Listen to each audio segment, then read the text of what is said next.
What's going on, everyone? Ageless Eternal here. We're just going to get right into the video today.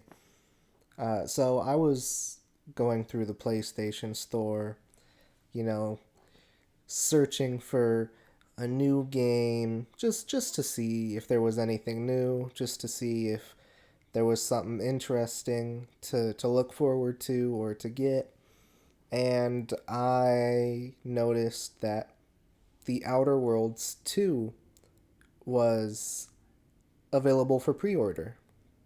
So I click on it and I check it out. And lo and behold, it is available for pre-order. And for 80 bucks already. Like, are you kidding me? Now, I understand that Nintendo is attempting to get away with this and set this as the new standard. And I understand maybe GTA is going to try and do it, and maybe GTA is going to get away with it. And I understand that maybe some other game companies, such as the studio behind Borderlands 4, is getting ready to do the same. And I also know people are not agreeing with that. So when I see the Outer Worlds 2 devs pushing this game for $80, I think, why? You're not you're not big enough for that.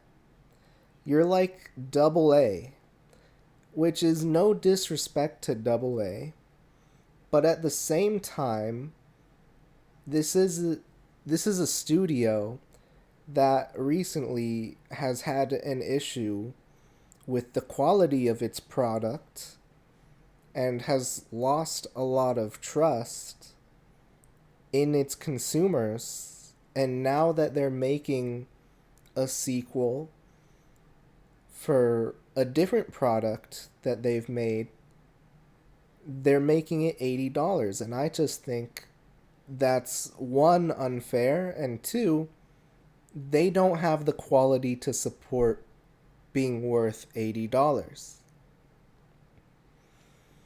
Now, I have no problem in $80 games, but I better get $80 value. And honestly, most games this day and age are not even $70 value. And it's not because they don't have good ideas. It's usually because either they focus on pandering or they focus on rushing a game out before it's ready and just getting it out as soon as possible without actually doing the work of giving us a finished product. Let me give some additional context. Now, while I'll admit that The Outer Worlds, the original, was well acclaimed and liked by a lot, there were two projects after that didn't go quite as well. That definitely lost a lot of trust.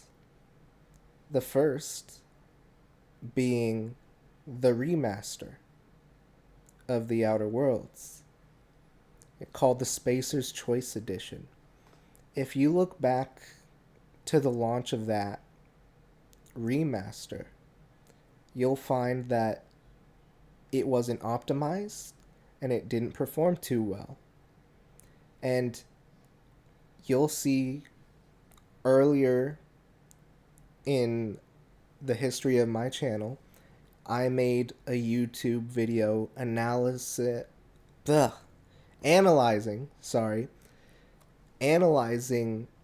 remaster few years afterwards to see if it was good. And admittedly, it is good on PS5. A generation, I believe, of console that the remaster wasn't made for. It was made for still the PS4 or the PS4 Pro, I believe.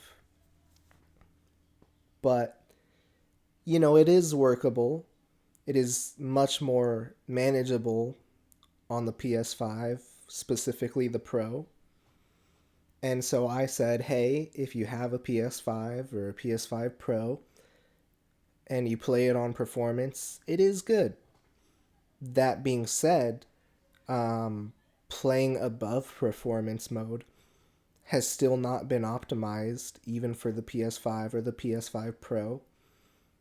And so I would say that that's a huge loss on their part, and that they failed to establish quality in that. The second controversial product is Avowed.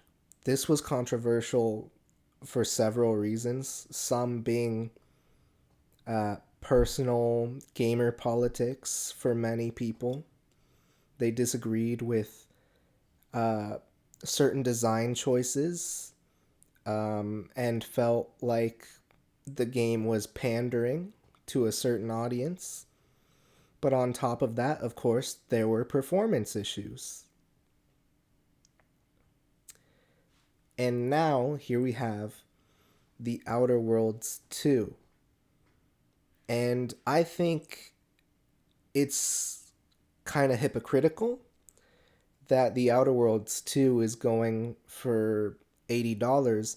One, when the previous two projects they worked on failed to perform well. Two, that those two previous projects failed to hit right with their audience. And three, because at least in the Outer Worlds franchise, I'm not sure if they did this in Avowed, but in the Outer Worlds franchise, they really like to critique capitalism and companies overreaching and being greedy, right? That's even in the promotion of this of the trailer for this game, The Outer Worlds 2, is they're very being satirical about capitalism and making the main villain like a really, really absurd capitalist who is like very inhumane of how they treat people so that they can gain profit. And again, I think that that's very ironic that the developers of this game, who probably know gamers don't want to pay $80, are going to make this game $80. And honestly, with their previous track record, I doubt they're going to give $80 value. So again, I just see an irony in that they seem to be hating on capitalism. Not that capitalism is perfect. Not that I'm going to like, yeah, capitalism is the best system. But I just think, if you're going to critique capitalism that bad, and you're going to make a joke out of it, and you're going to make capitalists seem inhumane, I mean, then you shouldn't be asking for $80, which is a new standard that's being pushed that consumers don't want to be pushed, and that it's not even sure that you actually have the backing to give that level of a quality experience. Anyways, I just wanted to put that in to put a video out for you guys, because I know I haven't been releasing a video for a while, and this was something I felt I could do quick. I have a Doom video in the works, Doom Eternal. So stay tuned for that. I'll see you guys soon. Let me know what you guys think about this video, about what I have to say in the comments. Like, subscribe, or dislike, and don't subscribe. Ageless Eternal out.